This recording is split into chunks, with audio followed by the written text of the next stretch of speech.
nagbayad 200 ka kahapon. Mayroong 500 pa. 5,000. 5,000 si January.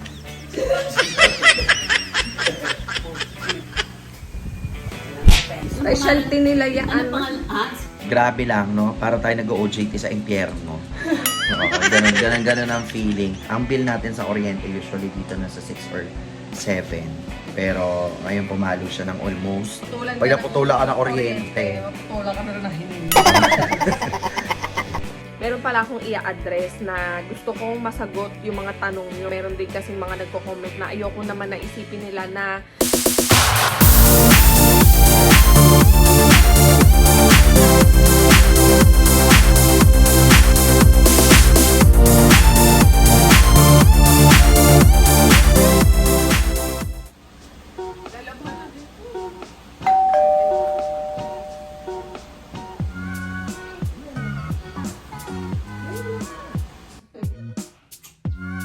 tamad ka.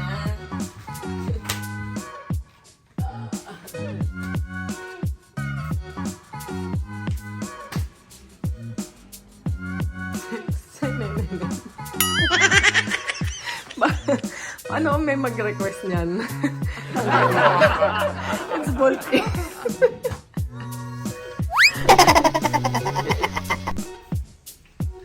Laundry day. Bawain lang ito rin. Hindi ko kasi kayang bigat. Tsaka siya naman dapat talaga gumagawa niya. Morning! Hindi ka. Paano yung pogi? Patingin nga. Paano? Tingin? Sus! Sus! I love you! Pogi, natatawa eh. Kinikilig. Kinikilig. Kinikilig. Pogi naman yan. Tulog yan ka. Amuyin mo, mabango na yan. Kiss daw si Lola. Agoy. Kumain na tutulog may laman bibig. Pogi yan eh. Baby boy pogi. Baby boy pogi yan eh. This is the baby boy pogi. Hindi ka na naman nagbayad 200 ka kahapon. Mayroong Oh, yun.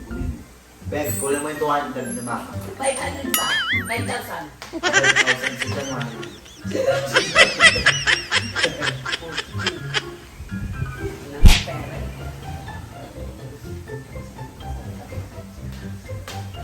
Dali! Klawi, Klawi! Dali! Kinitiwan Ito mo si Lola! Klawi, Klawi, Klawi, dali! Naman eh, dali na! Dali! Ay, alam mo gagawin na iiya.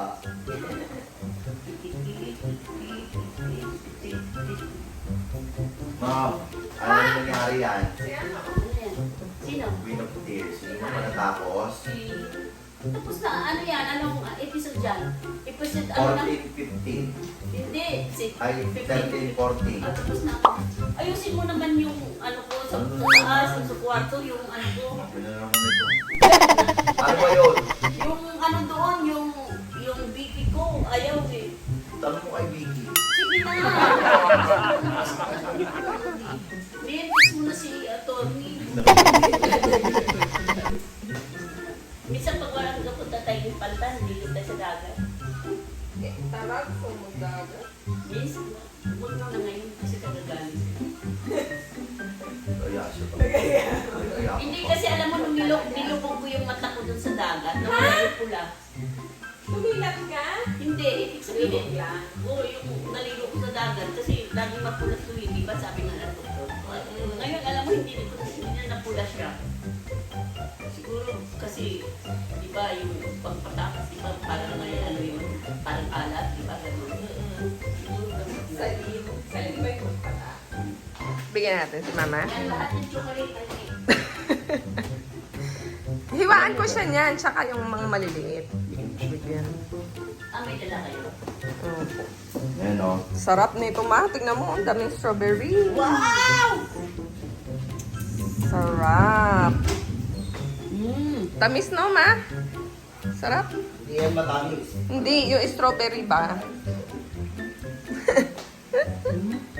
Saan galing yan? Doon po sa boss ni Je. Heavenly Desserts. Sarap. Sila talaga yung may pinakamasarap na cake na ano, strawberry moist cake. Pero chocolate pala siya. Chocolate Bakit birthday moist ko, cake hindi with niyo ako strawberry. in-orderan ito. Oo nga, wala pa tayong cake kay mama pala, baby.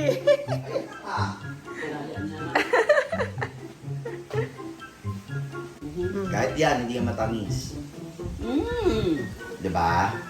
Hindi yan siya matamis. Pero super lambot nung ano ma, di ba? Nung cake. Moist kasi siya.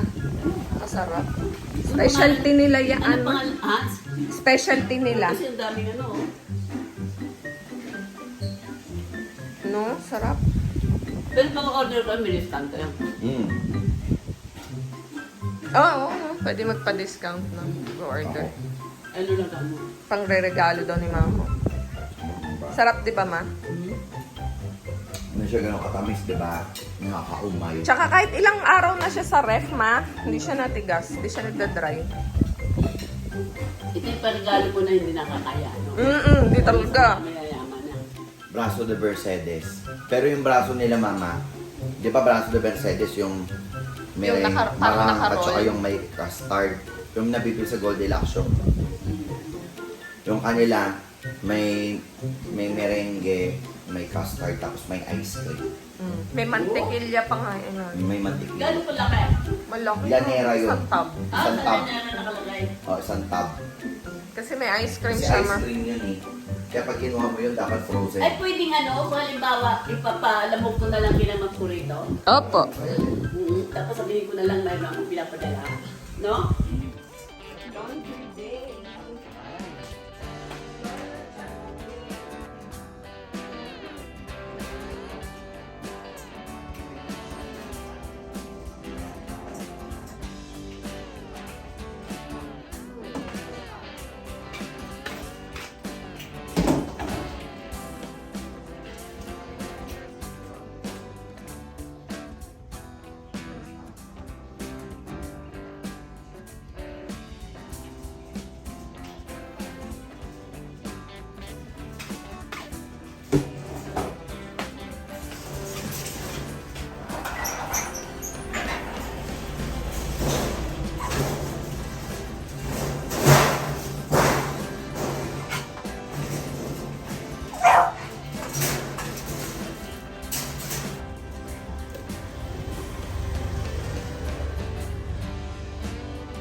Sasha.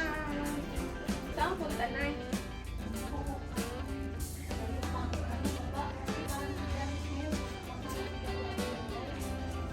Punta din ako sa palengke. Iaano ko lang to. Isasalang ko lang yung una. O ngayon mo na kailangan. Bili ka na. Pag wala, ako sa palengke. Tumingin ka muna dyan.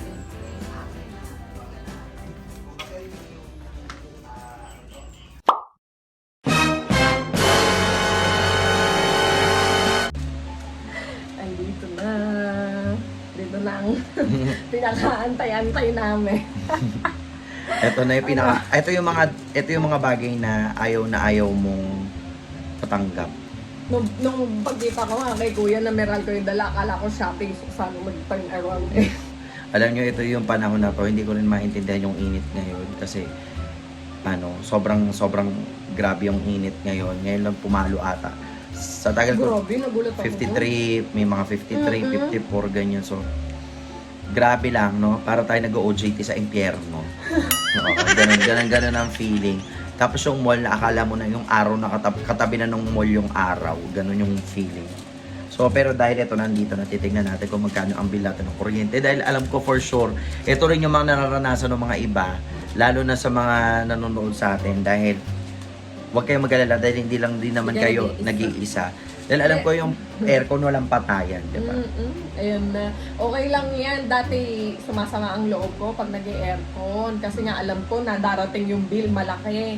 Pero sabi ko okay lang, na-enjoy naman natin yan. Kasi iba talaga yung init ngayon guys. Nagulat nga ako sa kanya nung sinasabi niya nag-50 something. Hindi ko ma-imagine. So, eto na guys. Tingnan natin. Grabe, halos pumalo na. Ang bill natin sa Oriente usually dito na sa 6 or 7. Pero ngayon pumalo siya ng almost 10. Ayan.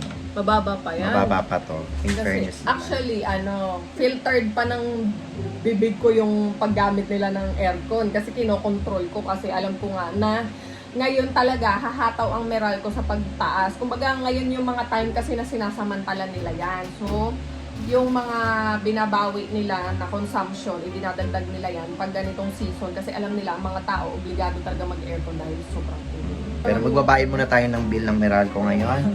Pwede na magputulan dahil baka lalong mamatay sa init yung mga tao dito dahil sa sobrang init. Pag naputulan Pag ka ng kuryente. maputulan ka na rin ng hiling. Justin! Ang tagal ni Sky, kanina pa ako nandito. Hindi ko na maiwan yung sasakyan guys kasi sunod-sunod yung dating ng mga ibang sasakyan. Nakaharang ako kasi sunduan talaga ng mga bata ngayon eh. Shortened yung classes nila Skylar ngayon dahil exam day nila. And supposed to be dapat walang pasok yung mga bata. Gawa nga ng sobrang init, diba? In-announce na yan eh. 3 araw hanggang weekend, which is ngayon, last day, Friday. Kaya lang, nakaset na nga yung schedule nila Sky na exam and also they're a private school. Kaya, yun, nag-bend na lang sila to shorten the classes. Ang gagawin ko na lang, sa SM na lang tayo bibili ng manok sa supermarket. Yun. Imamarinate ko na siya, tapos diretso na siya air fryer. Sa init ng panahon ngayon, ayoko nung ganong gawain. Kahit masipag ako mag-drive, tinatamad ako. Ay, Scott, thank you. Ito tayo na SM. Okay.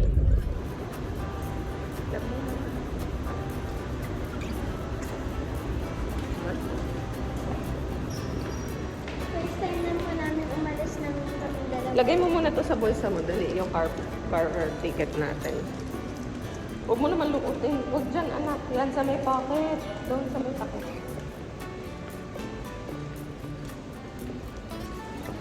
Baka kasi mawala yan. Hindi natin makukuha yung sasakyan natin.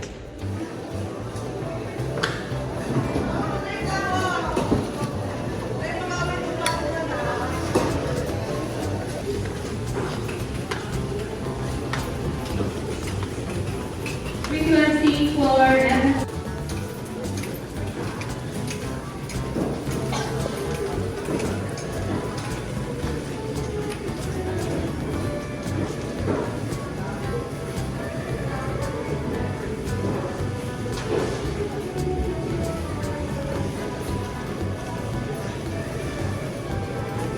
Ay, mami, meron pala ako ng alala. Hindi mo pala kamukha sa Rizal.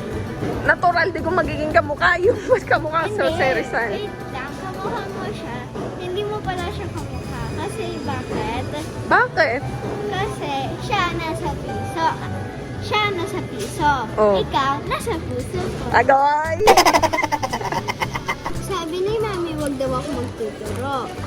Tapos po, nabulol ko po siya. Sabi ko, mami po, gusto ko po na matamis. Sabi, madami naman cake doon. Sabi ko, mami, please. Sabi niya, tapos sabi niya, sige, eto, yung madami, yung matagal. Sabi ko, ayaw ko po niya. Ginawa ko, nabulol ko siya.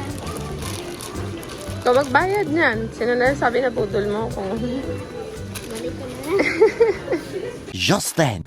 Ayan na, ang aking mixture marinade. Ang bango niya guys, grabe. Totoo nga yung sinabi ni Ate Carla. Maganda nga yung sage. Ang bango niya, at saka yun, may kaiba siyang lasa eh. Mas masarap siya than the usual kong ginagawa. Try nyo guys. Ang sarap talaga. Patikim natin legit. Ayan o. Sage nilagay ko.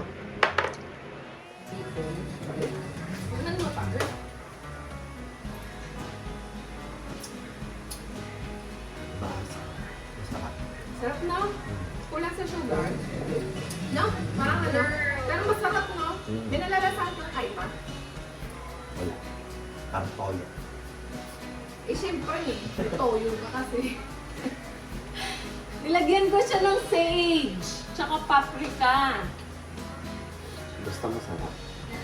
Ito naman eh. Hindi pa ko gusto na ayos. Tulog na tulog, ma'am. Baka gusto mo nang gumising, Sky. Anak, gising na. Sky. Hala, anong petsa na, girl. Mahirapan ka matulog niyan mamayang gabi, anak. Ikaw naman, maliit na bata. Cutie. Tingin nga. Tingin, paano? Opo, nakakumot din siya. Oh. Love you. Nagluto ko ng seafood pasta. Ayan, ito na yung dinner ko. Tapos yung half nito ay para kay Jet. Kasi maaga makaka-uwi si Jet ngayon. So, yan. Para may pagkain siya pag-uwi. Tapos, yung chicken ko, hindi ko na ipakita sa inyo kanina, guys. Ayan, hinati ko na kasi ito yung dinner ng mga bata.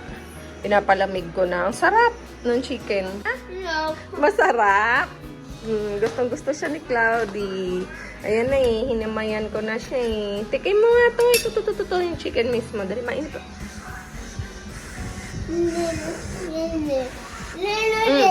Tikman mo ako, masarap. Ano? Wow, thank you, Cloud. Kain ka na, anak, ha? Sunduin ko muna si ate. Okay? Okay po? Ha? Ano? San na naman? Susunduin si Sky sa karate. Kaya dito ka lang, okay? Kain ka, ha? Love you.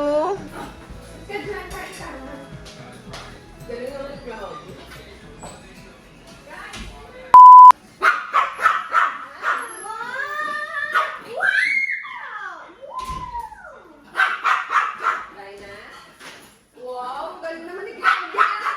Wala yung food mo. Wait lang, mabuhating ko ta. Wait, Claudia, nabibigyan kita na ako. Anak! Galing naman ni Claudia. Ano ko yung Claudia? Yung chicken na binili ni Mama. Ako din! Yes. Yeah! Dali. Oh. Ito na yung iyong anak. Justin! Bago pala ako matulog, mga ningskis, ayan, bago ako mag-good night, meron pala akong i-address na gusto kong masagot yung mga tanong nyo. Pinabayaan na lang daw namin si Kuya Jonjon porque natapos na yung cremation, ganyan, pinabayaan na lang namin. Guys, kasi alam nyo ba na pinagnonovena ang isang tao pag namatay for 9 days as part of the Catholic practices. Ayan, doon sa mga hindi po Catholic, pasintabi na lang po. Kaya lang, meron din kasing mga nagko-comment na ayoko naman na isipin nila na yun nga yung ginawa ko. Kumbaga na pinabayaan nga talaga namin si Kuya Jonjon. Pero ang totoo niyan, guys, hindi namin pinabayaan si Kuya Jonjon. Alam nyo naman na practicing Catholic talaga kami. So pagdating sa mga bagay-bagay na yan ay talagang ginagawa din namin. So anyway, ayan, gusto ko lang i-address yun kasi hindi naman porke hindi nyo nakikita sa vlog ay hindi na namin ginagawa. Hindi na namin yun kailangang i-vlog, and I don't see the reason also why I have to vlog it. Yung pagdadasal namin sa kanya, pag-novena namin, gabi-gabi yan. For 9 days dapat yon. So malapit na kami matapos. Sa 28 na yung pinaka last day ng pag-novena namin, and dito sa bahay namin siya ginagawa. And bukod doon, pinapamisa din namin yan si Kuya Jonjon every morning, every afternoon na nagsaserve si Jet sa simbahan. Kasi di ba nagle-lector si Jet, nagbabasa siya doon. So pag si Jet ang nagle-lector, automatic yan kasama yung mga mahal namin sa buhay, sa mga intentions, okay, blessings, conversions, offerings, at saka yon, para doon sa mga repost souls ng mga namatay naming family. Automatic yan pag si Jet ang nandun. So, hindi lang once pinagmisa si Kuya Jonjon. Through the entire time na simula nung namatay siya nung April 19 is kasama siya palagi tuwing nagsaserve si Jet sa simbahan. Halos araw-araw nagsaserve si Jet sa simbahan. So imagine guys kung halos araw-araw din siyang nasa misa. And also, pati yung mga friends namin sa religious life yan, sila Kuya Jason, sila Sister Lisa, si Father Wilmer, yan yung pare na pare sa Holy Family, pinagdadasal din nila yan si Kuya John. So, ayun guys, don't judge us. Hindi naman porke hindi nyo nakikita sa vlog, hindi na namin ginagawa. It's just that, meron din talaga kaming mga personal, like yan, mga personal na ginagawa na hindi na naman namin kailangang ipakita sa vlog and hindi kami komportable din ipakita sa vlog. So, yun lang, kinlear ko lang. At least nasagot ko yung tanong niya, matitigil na kayo ng kaiisip. Sleep na tayo, ate. Nakaligo na rin ako, oh. Ang kalat ng natin. Paligid. So, ayan. Gusto ko na mag-good night, guys. Si Jet pa uwi na rin naman. Try ko mag-update mamaya, pero if not, thank you so much for watching. Ayan. Pahinga na din kayo. Good night sa inyo, mga Ningskies. Ingat palagi. Bye! Bakit? Bati na tayo? Akala ko ba masungit ka sa akin? Masungit ka ba sa akin? Masungit. Kay mama.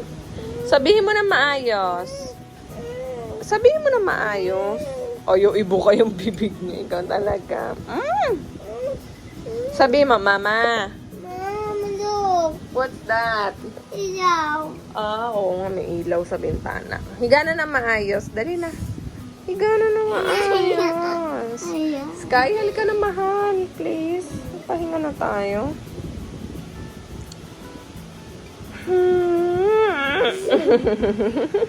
Gigil ako. Gigil. Si Mama Chaya. Pati ikaw. Halika na. Oh, sorry. Halika na.